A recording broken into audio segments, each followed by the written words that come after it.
warahmatullahi wabarakatuh. Bertemu bersama saya Nuraza Aziz, CGP Angkatan 8 Kabupaten Karimun. Di sini saya akan mewawancarai kepala sekolah dari sekolah asal saya, SMA Negeri 5 Kundur. Di sini saya perkenalkan Ibu kepala sekolah saya, yaitu Ibu Turia Tauli LPMID. Selamat pagi. Ya, baik Bu, di saat ini kita coba untuk melakukan sesi wawancara mengenai pengambilan keputusan berbasis nilai yang dibagikan. Di sini saya ingin bertanya beberapa hal kepada Ibu terkait dengan hal tersebut. Di sini mungkin saya berikan beberapa pertanyaan Bu ya. Ini pertanyaan pertama, bagaimana Ibu selaku kepala sekolah dapat mengidentifikasi adanya kasus-kasus yang merupakan dilema etika ataupun rujukan moral? Baik, terima kasih. Yang namanya pendidikan, katakanlah sekolah itu pasti punya dilema etika dan kemudian rujukan moral. Dilema etika di sekolah itu terjadi, ya. Kemudian rujukan moral juga terjadi. Sama halnya di SMA Negeri 5 Kundur, kedua hal ini ada. Dan saya yang kedua, bagaimana Ibu selaku kepala sekolah menjalankan pengambilan keputusan yang ada di sekolah kita ini. Kemudian terutama nih Bu, terutama ada kasus-kasus yang dimana ada dua kepentingan, yaitu misalnya kepentingan yang sama-sama benar atau yang sama-sama mengandung nilai kebajikan. Oke, baik. Bagaimana kami mengambil keputusan untuk dua kasus ini adalah dengan menggunakan paradigma dan prinsip. Itu yang kita lakukan. Ya, langkah-langkah atau prosedur yang seperti apa yang Ibu lakukan? Nah, langkah-langkahnya itu ada beberapa tahapan. Artinya kita melihat dulu persoalannya seperti apa. Jadi ada langkah-langkah tertentu yang akan kami lakukan.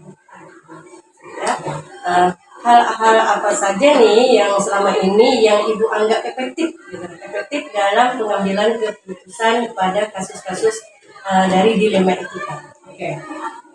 Yang saya anggap efektif ya dari dilema etika.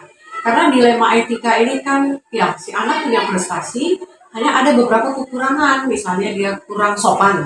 Ini masih dari segi etika.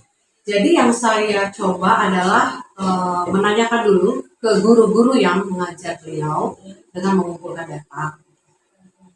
Ya, dari data Bu ya, Ya. Bukan pertamanya. Oke. Kemudian hal-hal apa saja yang selama ini yang merupakan tantangan dalam Ibu mengambil keputusan dari kasus-kasus dilema? Nah, yang namanya sebuah keputusan itu tentu ada tantangannya. Terutama ini sebenarnya tantangannya dari dalam nih, misalnya dari guru. Nah, ada juga dari orang tua siswa. Itulah yang merupakan tantangan. Terus ini sedikit lagi Bu ya, apakah Ibu sebagai kepala sekolah itu memiliki sebuah jadwal tertentu misalnya gitu untuk menyelesaikan suatu kasus dilema ini atau adakah Ibu punya jadwal tertentu gitu yang bisa diselesaikan di tempat itu sendiri atau langsung pada tempat itu atau jadwal misalnya terkontrolnya jadwal oh ya nanti ini di minggu nanti kita penyelesaiannya atau bagaimana Ibu? Ya, saya tetap harus berjadwal karena mengambil keputusan itu kan ada risikonya. Jadi harus ada langkah-langkah tahapan-tahapan yang saya siapkan sebelum mengambil keputusan. Jadi tetap ada langkah. Ya.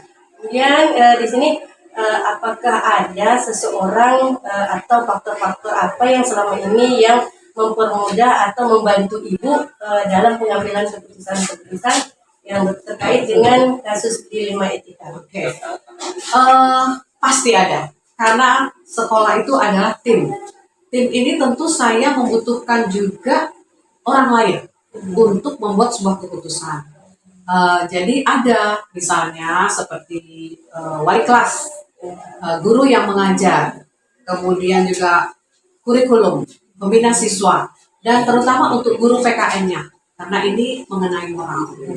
Terima kasih banyak Bu ya. Sedikit lagi pertanyaan terakhir dari saya, dari semua yang Ibu sampaikan, pembelajaran apa yang bisa Ibu petik nih Bu dari pengalaman Ibu mengambil keputusan yang kita kaitkan dengan kasus dilema ini? Baik. Nah, jadi yang sangat berkesan boleh dikatakan sebenarnya pertanyaannya ini dan menjadi sebuah pembelajaran adalah yang pertama tadi, saya tidak bisa mengambil keputusan dengan secepatnya. Tetap harus terjadwal, ada langkah-langkahnya. Jadi saya merasa, oh ya, untuk membuat sebuah keputusan tuh nggak boleh langsung straight to the point. Artinya pada saat itu juga saya ingin kasus itu selesai. Itu nanti akan bisa membuat efek yang kurang bagus. Itu pengalaman yang saya dapatkan. Jadi tidak terburu-buru. Nah, yang kedua itu benar-benar mempelajari kasusnya seperti apa. Apakah masih memungkinkan atau tidak untuk kita selamatkan. Jadi itulah yang menjadi pertimbangan, itulah yang menjadi sesuatu pengalaman bagi saya. Oh ya, nggak boleh langsung membuat sebuah keputusan. Semua jawaban sudah saya simpan. Iya. Ini akan menjadi bahan masukan juga untuk saya secara pribadi. Mungkin nantinya di saat nanti saya berada di posisi itu, mungkin saya akan melakukan hal yang sama seperti itu.